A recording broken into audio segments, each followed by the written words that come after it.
Shem says, did I ruin my chance after 2 dates if I accidentally implied I'd other things I wanted to do than see him this weekend? Self-sabotage. I've since explained to him that I acted out of fear. No response. Well, here's the thing, Shem.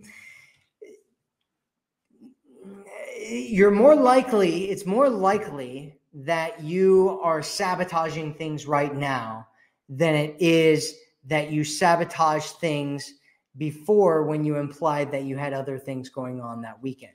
It is possible that you did, right? Whenever you deny a guy like that, if he's like, hey, I want to hang out this weekend, and you're like, well, I got a bunch of other things going on. Sorry, right? What you want to do is say,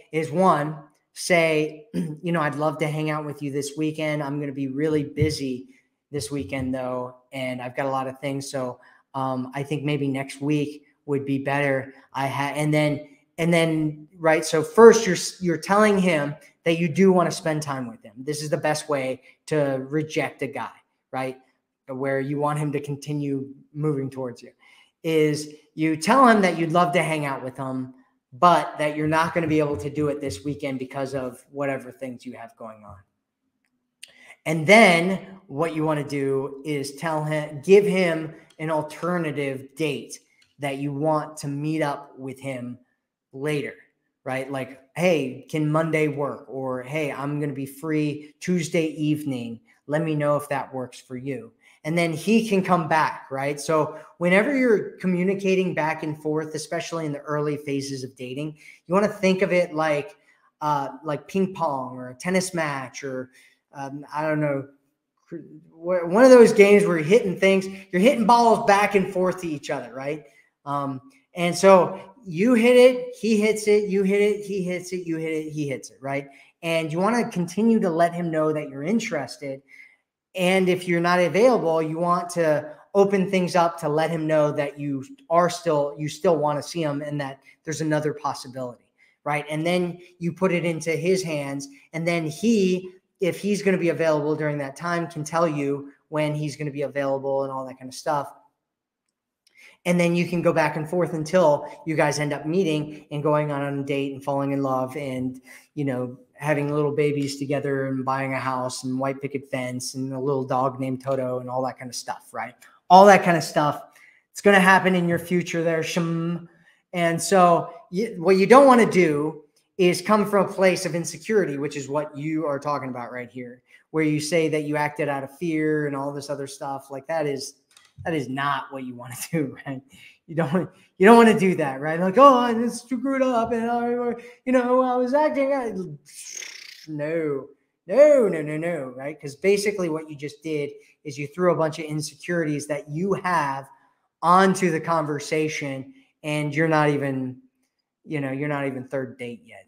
And that's something that if you do kind of talk about those things, one, you don't want to act out of it, because what you're doing right now is you're acting through your insecurities. The best way to be vulnerable and reveal your vulnerabilities is to come through talking through it and not, acting out of it. So when you talk through it, you're like, you meet up and you're like, yeah, sometimes I get really like afraid and I say dumb things and stuff and, whatever, right? Like that's talking through it. And to everybody that's relatable. But when you're like, hey, I'm sorry what I said the other day. And I was just coming from this place of fear and I didn't know what to say. And so I kind of rejected you, but I didn't really mean to. And so I hope you still like me. Do you still want to meet with me? Maybe we can hang out again, right? That's acting through it. And when you're acting through it, it's literally one of the most cringe-inducing, unattractive things that a human being, man or woman, can do. And so you want to speak through it and not act through it.